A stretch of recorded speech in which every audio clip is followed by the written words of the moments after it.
जय श्री कृष्ण दोस्तों, स्वागत है आपका अपने YouTube चैनल संस्कृत धारा में। और मैं हूं MD शास्त्री।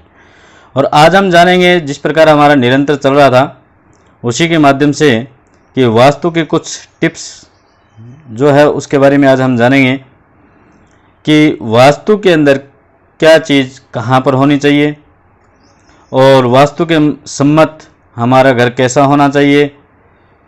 वास्तु के अनुसार ही अगर हमारा घर हो तो हमें क्या फ़ायदा होता है, क्या नुकसान होता है। अगर हमारे घर में कोई गलत दिशा में कोई चीज़ बनी हुई है तो उससे हमें क्या दुख प्राप्त होता है। इन सभी चीज़ों को जानने के लिए मैं और आप हमेशा तत्पर रहते हैं। इसीलिए मैं आज आपके लिए लेकर के आया हूँ। जब हम नींव खोदते हैं, जब भी हम अपना भूखंड लेते हैं, घर लेते हैं, ज़मीन लेते हैं, उस वक्त उसमें सबसे पहला काम हम क्या करते हैं कि हमारी जो नींव होती है उस मकान की, उसको खोदा जाता है। नींव को खोदते समय हमें कई बातों का ध्यान रखना चाहिए तथा कई बात ऐसी है जिनसे हमें पता चले कि घर हमारे लिए शुभ है या अशुभ है। तो साथ साथ में आपको स्क्रीन पर भी दिखाई देगा कि जो मैं बोलूँगा वो चीज़ आपको स्क्रीन पे भी दिखाई देगी, जिससे आपको पता चल जाएगा कि आप आराम से पढ़ भी सकते हैं भी क्या क्या चीज़ है और क्या चीज़ नहीं है। दूसरी बात कि हमें एक एक बात के बारे में जानकारी होनी चाहिए। ये तो मानते हैं हम अपने कि पूर्ण रूप से हम वास्तु के अनुसार घर शायद ना बना पाए, परंतु जो मुख्य मुख्य चीज़ें होती हैं उनके बारे में हम बना सकते हैं, उनके बारे में हम जानकारी ले सकते हैं, उनके बारे में हम पूछ भी सकते हैं।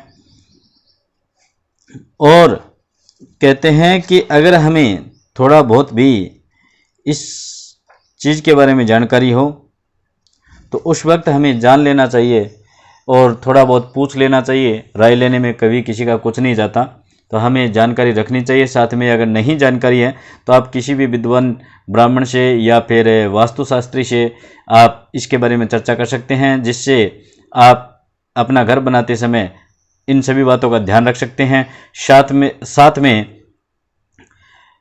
जो जीवन में एक बार ही हम अपना भवन बना पाते हैं तो उसको हम एक इस प्रकार बना सकें, उसकी नींव इस प्रकार रख सकें कि हमारी 4, 5, 7 पीढ़ी तक हमारे जीवन में किसी प्रकार की समस्या ना आए, हमारे आने वाली नई पीढ़ी के अंदर भी कोई समस्या ना आए, और वो भी इन चीज़ों को जाने कि भी पहले भी इन बातों का ध्यान रखा जाता था। हमारी संस्कृति के बारे में जानकारी हो उनको कि सब चीज़ हमारी अगर वास्तुशास्त्र के अनुसार बनी है तो हम किस प्रकार सुख और समृद्धि को प्राप्त करते हैं। तो चलिए फिर देख लेते हैं। साथ में आपको स्क्रीन पे दिखाई दे रहा होगा, तो इसके माध्यम से आपको पता भी चल जाएगा कि कौन सी चीज़ कहाँ पर होनी चाहिए। ठीक है, तो कहते हैं कि जब वास्तुशास्त्र के अनुसार नींव खनन के दौरान नींव में दिखाई देने वाली जो भी वस्तुएं होती हैं उनका फल किस प्रकार होता है, उन सभी फलों के बारे में जानते हैं कि आपको नींव खोदते समय अगर क्या चीज़ मिले तो आपको क्या नुकसान हो सकता है, क्या फ़ायदा हो सकता है। इन सभी चीज़ों के बारे में हम जानेंगे, तो ज़रा ध्यान से सुनिए। साथ में आप अपने इस चैनल को लाइक, शेयर और सब्सक्राइब जरूर करें, जिससे मेरी आने वाली जितनी भी वीडियो होगी वो आपको प्राप्त होती रहेगी। साथ में आपको वास्तु का ज्ञान भी होता रहेगा। ठीक है, तो अब देख लेते हैं अपने कि कौन सी चीज़ क्या चीज़ है जिसके बारे में हमें जानकारी लेनी है। तो सबसे पहले कहते हैं कि एक तरफ वस्तुएं, एक तरफ फल के बारे में बात की जाती है। तो कहते हैं लकड़ी या लकड़ी से निर्मित वस्तुएं, अगर नींव खोदते समय की बातें हो रही है, लकड़ी या लकड़ी से निर्मित कोई भी वस्तु मिलती है हमें तो उसका फल होता है कि गृह स्वामी जो होता है उसको धन की हानि होती है। ठीक है, 2 नंबर पे कहता है पशुओं या जानवरों की हड्डियां अगर मिले तो गृह स्वामी के पशुओं को रोग व पीड़ा प्राप्त होती है। ठीक है, लोहा व लोहे से बनी वस्तुएं मिले तो अस्त्र शस्त्र का भय रहता है गृह स्वामी को। ठीक है, मनुष्य की खोपड़ी या हड्डियां मिले तो गृह स्वामी की मृत्यु होने का भी कारण बन सकती है। तो थोड़ा गौर जरूर कर लेना, लेकिन याद रख लेना एक चीज़ से नहीं, कई अनेक चीज़ों मिलाकर के फिर इसके बारे में फल भी लिया जाता है, लेकिन ये भी एक विशेषता बतलाई गई है। फिर कहते हैं कि मनुष्य के बाल अगर मिले तो तो गृहस्वामी की भी मृत्यु बतलाई गई है।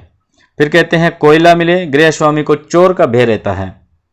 राख या भस्म मिले तो गृहस्वामी को अग्नि का भय रहता है।